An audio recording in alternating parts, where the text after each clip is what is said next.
All right, let's get into our first discussion of the day now. Benue State is still in mourning over the senseless killings of more than 20 indigents by vicious herdsmen who staged 2 days of combination of attacks on 6 communities on New Year's Day.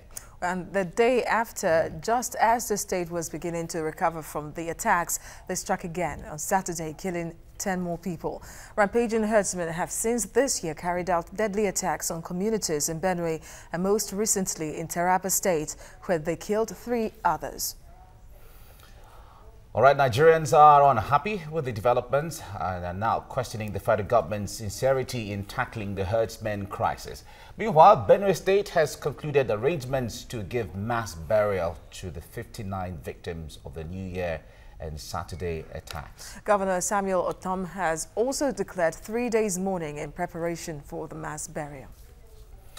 All right, we have joining us now in the studio an economist, educator, and the president, Omi Igede, that's the president of the Igede Community Association in Lagos State, James Aja. You're welcome to TVC Breakfast. Good morning. Thank you very much for having me. Right. And we also have joining us from Abuja studio a lawyer and human rights activist, Terence Vembe. Terence, good morning. It's good to have you join us right now. Good morning. Thanks for having me. All right, welcome. All right, let me start with you, James. We've heard some persons have said that the case of what is going on in Benue State between the farmers and herdsmen is more like a communal clash. Would you see it as a communal clash? I totally disagree with them. Okay. It's not a case of communal clashes. It's a case of some people not willing to obey the laws that has been passed by the State House of Assembly. I mean, there is a law passed and signed into law by the governor, and that law says there shouldn't be open grazing in the state. So what the people should do is to respect that law, obey the law, and then those who disobey that law will be held culpable and charged to court. So it's not a case of communal clash, it's a case of someone trying to impose his or her culture on the other part. The Benue people are farmers. They are resident there. They've been there all their lives. They cultivate their land, and then the others, the Fulanis, are pastoralists. They move their cattle. And what happens is that while the farmers have moved up a little bit, technology-wise, by using a modern method in clearing the bush, the Fulanis still remain stagnant. They don't want to modernize the method of farming. Both are involved in businesses. So, but one business cannot kill the other one. For instance, what people don't really understand is that in the past, during the rainy season, farmers cultivate the land, they clear the land using cutlasses, and then plow it before planting. Thereafter, during harvest, they harvest their land. It is during that harvest, in the dry season, when grasses have, died over there in the north, far north, that the cattle come down to the middle belt to graze on the few grasses available. Now the farmers no longer use cutlass to cut. Before they will come to graze on the grasses will still be there. By the time they come now, farmers would have used herbicide to kill the grass and go ahead to cultivate their crops. By the time the cattle come, what they will meet are crops. They are no longer grasses. So the best thing is ranch your cattle. Ranch them. It's a business. Buy land, put a fence, if need be, or put a makeshift fence and prevent your cattle from roaming. And then government should also help them. All right, Terence, let me come to you now. These herdsmen have accused Benue locals of stealing their cows, trying to justify the killing of Benue locals. But then, can anything really justify the killing of a fellow human? Now, is it the pregnant women that stole their cows? Or is it the underage children, small children, 3-4 years, that stole their cows? Or is it even the elderly that are displaced? Because when they come in, nobody is spared. That is the excuse we have continued to hear over the years from human beings that we can see that claim to be officials of Fulani cattle breeders unions, associations. That is the excuse that was given even at its time. And that Garus Gololo, the coordinator of the Metiala Cattle Breeders Association, who gave that excuse, in any sane claim would have been arrested long ago. That man should be arrested immediately. You are talking about rustling 1,000 of your cows. You are mean, no. 1,000 cows in a small village, and they took the cows to which place? It's a very lame excuse. It is pitiable, it is regrettable, and it is very unfortunate that in Nigeria, in the 21st century, we'll be tolerating this kind of barbarous act and lame excuse. It is unacceptable to the people of Benue State. It is unacceptable to the people of Nigeria. This is a democracy, and the police should immediately go after that criminal and arrest him. He is a murderer. He has admitted to murder. He and his fellow Fulani herdsmen, they should not be moving on the streets in Nigeria by this time. All right, Terence, let me stay with you on this. The law against open grazing has been passed by the Benue State House of Assembly, which means that the law has been enacted. From these killings and the grazing and the subsequent killings, it seems that obviously the law has been violated. We expect to hear of court cases or the Benue State government suing the Mietiala and taking legal actions against them, but we have not seen that yet, or maybe we have not heard that. The Benue State government, very unfortunately, can make the law. At the end, you and me know that implementation still lies largely on the federal government. The federal government has the security apparatus. It is the policemen that will arrest the criminals. Yes, the Attorney General of Benue State can prosecute, but he even has to arrest first. And so it is not a matter of the Benue State government going to sue the perpetrators or violators of the law. In any case, some arrests have been made, some persons have been arraigned. That does not mean that the law is not being effective. And remember, this law only came into, was passed in March. Over the years, this is a recurring decimal. Every year about this time you get these attacks. They continue up to about March, April. So even before the law, the attacks have remained there. The state has passed the law. And then we have a commissioner of police that very unfortunately recently was credited with statements that the police will enforce only lawful laws, whatever he means by that statement. And then again, in Nigeria, we have allowed that kind of person to sit as a commissioner of police in a state. It is very unfortunate. The federal government should live up to its responsibilities, arrest these people, prosecute them, and as deterrent to others that are planning such evil. Okay, Terence, let's hold you on for a while. We'll get back to you in a bit. James, like Terence just said, and I was about to say that it's a recurrent decimal in Benue State. We still remember what happened in Agatu community and so many communities in that state, not this year, not even last year, happening almost every year. Now, is there a historic hostility somehow between Benue people and Fulani herders that Nigerians don't even know about? There's no history of such. When we were growing up, you grow up to see cattle around. The Fulanis used to have their cattle way far from the villages. And then, like I said, they come at seasons when harvests have already been done. Now, what is happening now is a clash of economic power. You have your source of livelihood. Somebody wants to impose his own on your own.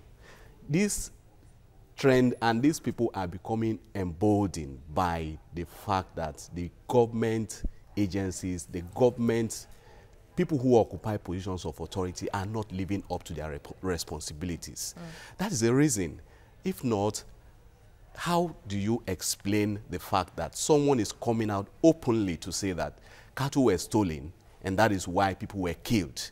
Now, get that person picked up. Let the people who stole the cows be prosecuted for stealing, while those who killed are prosecuted for murder. That's the issue. It's a case of an attempt to come and dislodge a set of people who have been permanently resident in a place over the years. So it's just the fact that government at the state level, at the federal government, are not doing enough. Okay, the latest meeting now held between the Minister of Agriculture, Minister of Internal Affairs, or Minister of Interior, and the IG of Police and others, and some governors, said that the government negligence of herdsmen is partly responsible for the situation on ground now. They cited a lot of instances of what government has done for other sectors, for rice farming and other kind of farming, but for herders, nothing has been done. And they're proposing what they call cattle colonies, to earmark about 5,000 hectares for herdsmen. What impact will this have on the situation on ground right now? It is very unfortunate, the statement the Minister of Agriculture made. The fact is that he has the responsibility to initiate policies that would either assist the cattle herdsmen or the farmers. So if he has failed to initiate those policies or implement any of the policies, why holding the people responsible? Why waiting until people are killed? What's the value of human life in the hearts of our leaders? 50, 70 people are killed and you are saying you've not done enough to those who killed them? Is it because they've not done enough for them? That is why they have to kill? I mean, it is man's inhumanity to man. The cattle colony they are talking about, how do you define it? Where do you want to carve out? At the end of the day, if you don't educate them, let them know that there is a way to rearing cattle that is modern, with technology that is better than the practice that you are engaged in now. Let the federal government do that. They should stop talking and do that. If you have that plan, go ahead with the plan. Don't wait until people are killed. You are saying that people stole cattle. Which Benue man will be able to go and pick up a cattle? There's no Benue man that will be able to catch a cattle. They use Fulani men. Even when you buy, you ask Fulani people to come and deliver it. How do you steal cattle? If cattle is stolen, then it will have to be those of them who rear it. Can you face a cattle? No, I can't face one. None of us can face. Those villagers cannot. Even one cattle, 100 people will run away from it. Not to talk about 1,000 cattle being stolen by how many people live in the village. And like they said, is it the women? Is it the children? Or if someone commits a crime, the other person should die for it? I mean, it's terrible. Now, this brings to mind what happened during the Kaduna killings, that the governor of the state, Nasir El-Rufai, even had to put up apologies on billboard to the killers, saying that the people being killed were sorry for whatever wrong being done. The Nigerians were angry about it. So, Terence, now, judging from what you just said earlier and from what is happening and from the outcry following the response of Nigerian police towards these killings, would you say state police should be, the debate about it now should be on the front burner so that states can be independent and then governors can have control over their own internal security?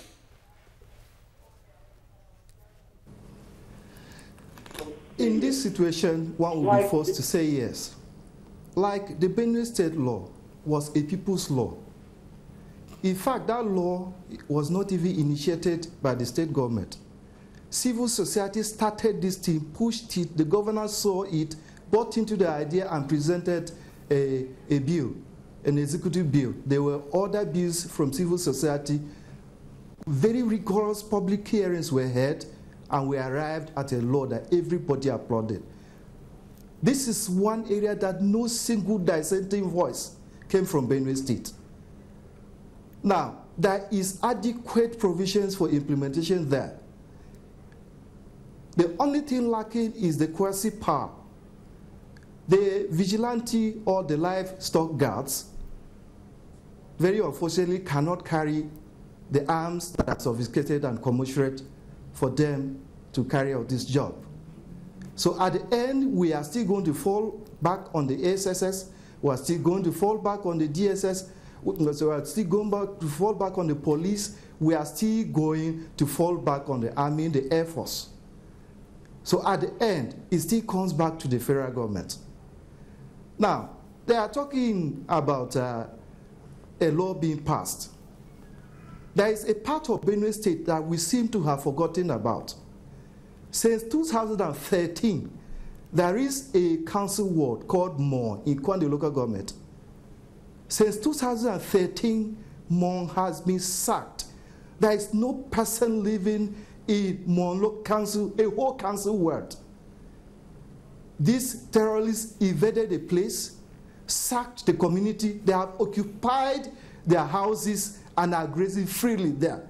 And very unfortunately, they are being protected even by the military. Mon is a special case. The army is there protecting and guiding the herdsmen there. They are Fulani herdsmen.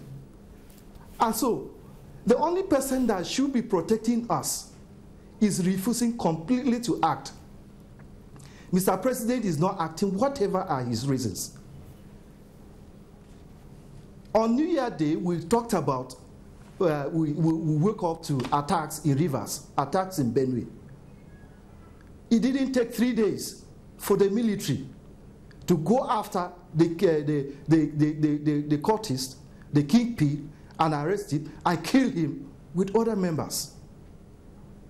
Are these Fulani herdsmen in Benue State so invincible?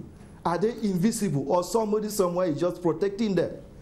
And then to add salt upon injury, my IG comes and stands in public glare and tells the world that there is a communal clash. Between who and who? Why is the state Fulani? Where is the Fulani village in Benue that they are moving from to have a communal clash with people in Benue State? We must be able to tell ourselves the truth. If we have done anything to our president, if we have done anything to our federal government, they should tell us. Because people are being pushed to the wall. For those of us that were taking civil actions, we have tried our best. That is what we know. But if we go on social media, if we go in every area, the anger that people are expressing, Benue might descend, Nigeria might descend into something else that we may not be able to contain this time around. All right, Terence, we have tried, as civil as we have been. Terence, let me stay with you on this. A few days ago, Professor Yowesi Hai, former Nigerian ambassador to Mexico and Canada, wrote an open letter to the president. And he was likening what is going on now to, he used the word genocide. How would you rate this, even though this is not necessarily carried out by the state against anyone, but the seeming body language and silence of the president and the federal government in this case to the dissatisfaction of people in Benue, would you liken it to, or even to Nigeria, would you liken it to anything close to genocide? That is genocide that is going on in Benue State. There is no two way about it. Genocide, it is mass killing. They are being killed, and their only offense is that they come from Benue State. Their only offense is that they are Idoma people. Their only offense is that they are people from Benue State. They did not even choose where to be born. They didn't even choose Nigeria. We came into Nigeria. We were born into Nigeria. God sent us here. Nigeria is a democratic state. Nigeria has signed various human rights statutes. Nigeria is committed to several treaties, the UN Declaration, the African Charter, even our own constitution. The federal government should protect our human rights. There is no room for derogation. Once you sign the African Charter, you are committed to protect your people.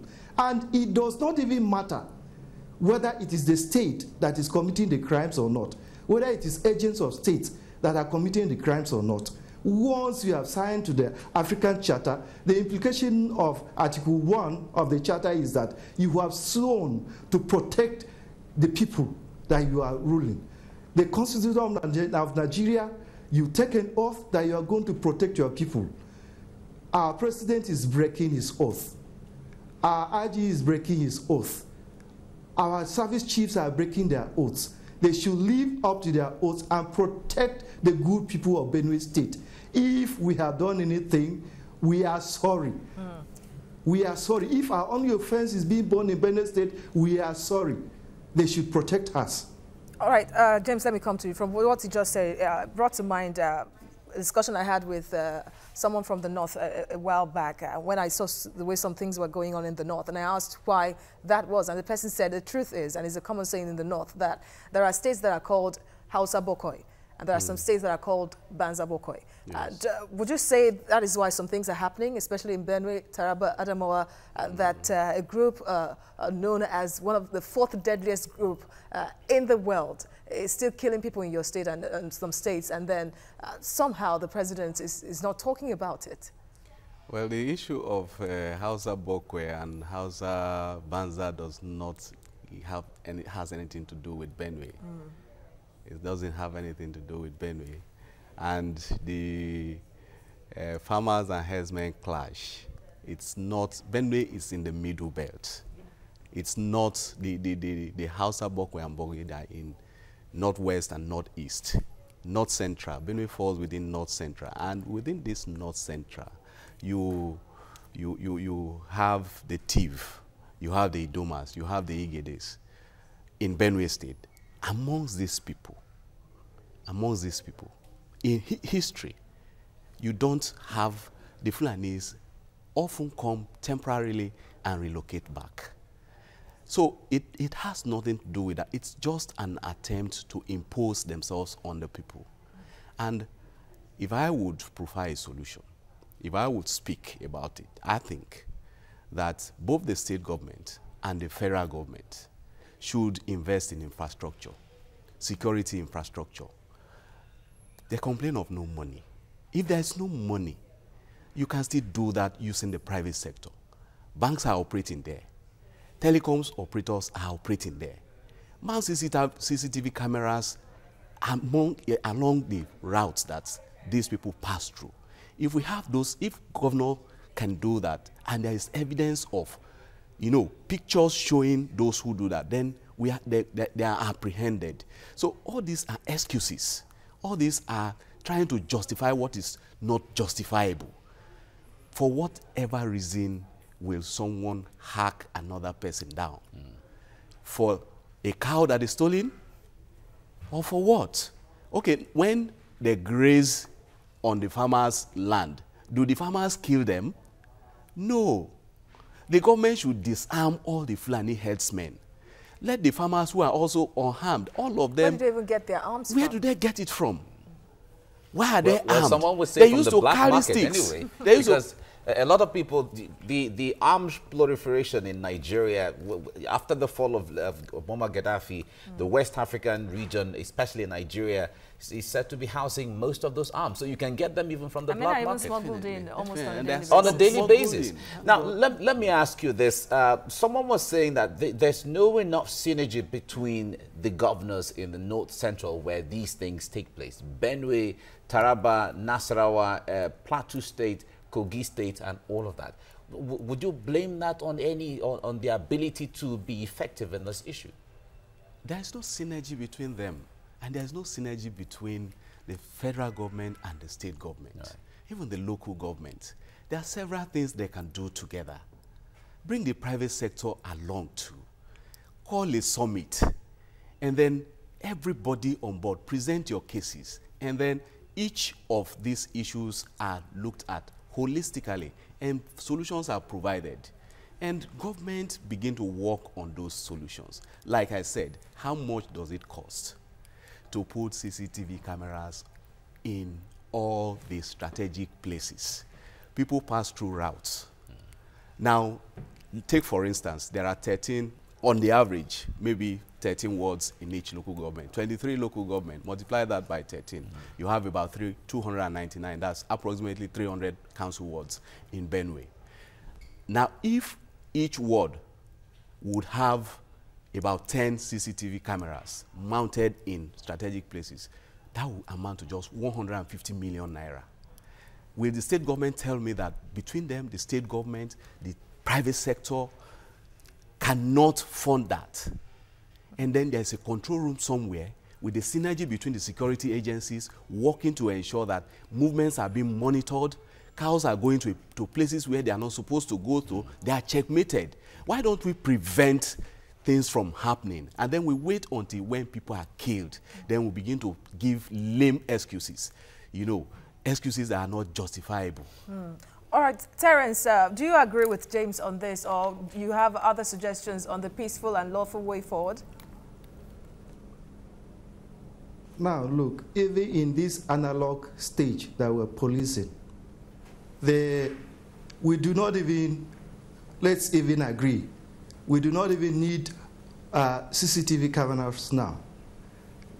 For each attack, if there is intel, and honestly, you do not even need intel, because the position of these people are known. I repeat, they are known. People have, our leaders have complained over and over and over. Now, before these present attacks, the Mzou Tiv, the Unigede, and the Idoma Forum alerted the nation that they got wind of planned attacks.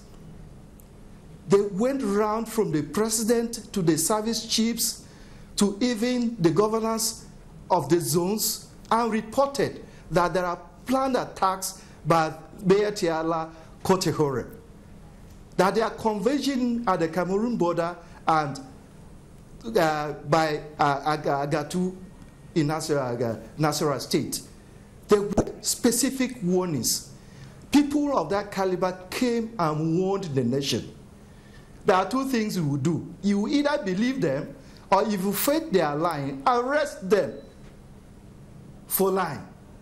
You did not do that. The attacks happened.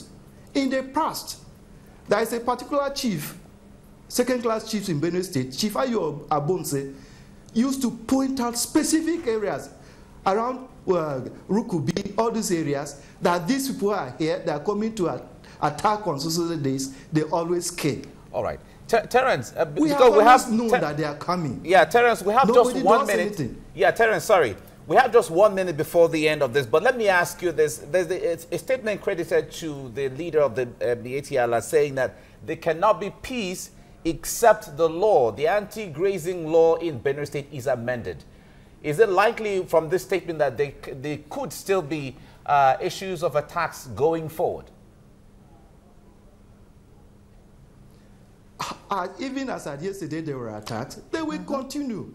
It's not about the law. The law was just brought in after these attacks to see as one of the ways of curbing the attacks. It is planned. It is deliberate. They know what they are aiming at, and that is why I subscribe to the word genocide. It is aimed at annihilating the people of Benue State just to confiscate their only means of livelihood, their land. If we amend the law, if we even completely abrogate the law, they will continue to attack. The aim is there. There is precision. We have been talking about it over the years. All right. All right. We well, have to end it here indeed. right now. And the hope, of course, is that the attacks end pretty soon in all the states across the country. All right. Thank you very much for your analysis. Terence Vembe, you're a lawyer and, of course, human rights activist. You joined us from our studio in Abuja.